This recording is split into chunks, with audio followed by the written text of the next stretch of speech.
I saw a story this week on CNN about a minister in Gainesville, Florida, who has declared September 11th of this year Burn the Quran Day. Thank you for your reaction. That was mine. This guy is a minister at a non-denominational church called the Dove World Outreach Center. He said all kinds of disparaging, insulting, inaccurate things about Islam that I'm not going to repeat from this pulpit. His message is about hate and fear, and I can assure you there is nothing in the Gospels, there is nothing in the teaching of Jesus Christ that says anything about burning the holy texts of other traditions. It is not there. The proposed burning of the Quran is obscene. It is not the work of peace. It is not the work of understanding. It is not the work of building bridges. It is insanity. Now, the good news is there are a lot of groups, a lot of churches, even the National Association of Evangelicals, who are condemning this action and urging the church to cancel their event. A conversation about God demands grace and openness, a willingness to learn, to have our own ideas challenged, our convictions questioned. These are the hallmarks of humility. When I was in seminary, I read from someone whose name is lost to me now, when you speak of God, your voice should shake a little. You know, Jesus had no time for religious know-it-alls. He saved some of his harshest criticism for church leaders, for the Pharisees, the religious leaders who were so certain about who was out and who was in, who was holy and unholy, clean and unclean. Jesus was forever taking all this religious certainty and turning it on its head. And we can only imagine what Jesus would have said about Pastor Terry Jones and his Burn the Quran campaign. I think he would say, this has got to stop. Followers of Islam believe that the Quran is a collection of revelations received by the Prophet Muhammad from God about 1400 years ago. They believe that Muhammad was the last of a series of prophets and teachers and messengers that included Adam, Moses, Jesus, Abraham, all names revered by us as well. The word Islam means peaceful surrender to the will of God. The Quran was written at a time when the Muslim people were being driven from their homes, persecuted, and killed.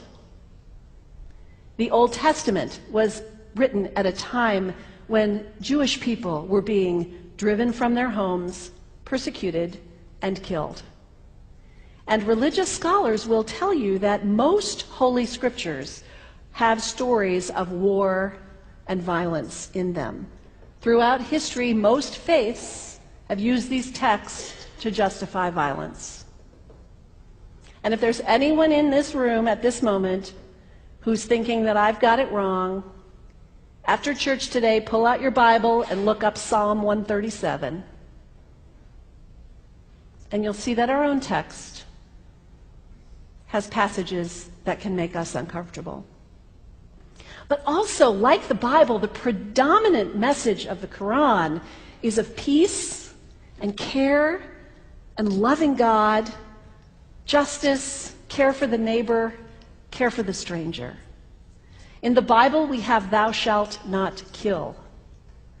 In the Quran, we have whoever kills another, surely he is killing all of humanity.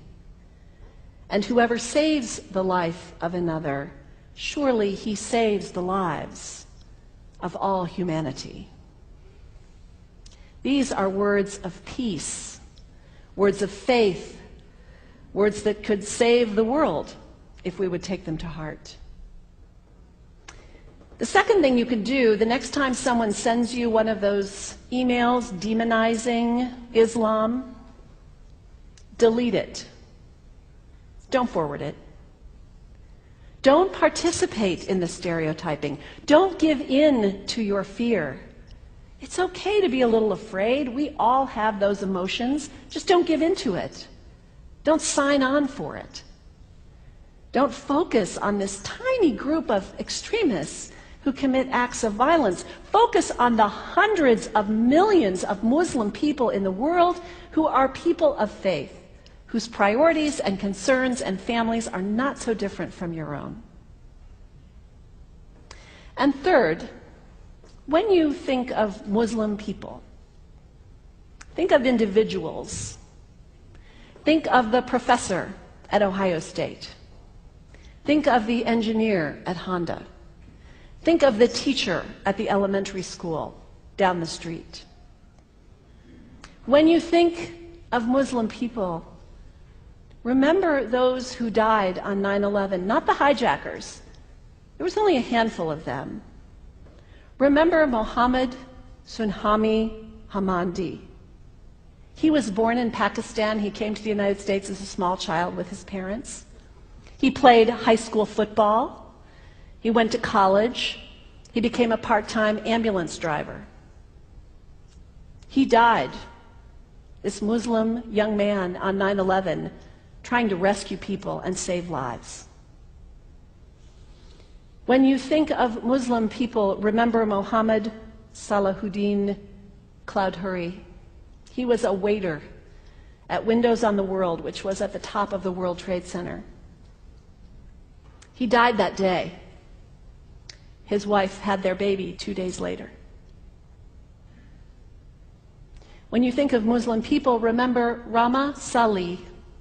She was a woman, 28 years old. Her neighbors described her as fun and outgoing and generous. And she died on American Airlines Flight 11, 7 months pregnant with her first child. Remember the founder of the Islamic Circle of North America, who worked in the World Trade Center and also died on September 11th. That same group now is giving away tens of thousands of copies of the Quran in response to the campaign about burning the Quran. In the language of their own tradition, they are spreading words of faith and peace and hope. One of the ladies at the 8:30 service this morning said to me after, maybe we should declare September 11th, buy a Quran and read some of it. It is for us to share our message of love and hope and peace, but let us do it with grace and respect and above all, humility. God grant us, as individuals, as a nation, as Christians, the humility for this work.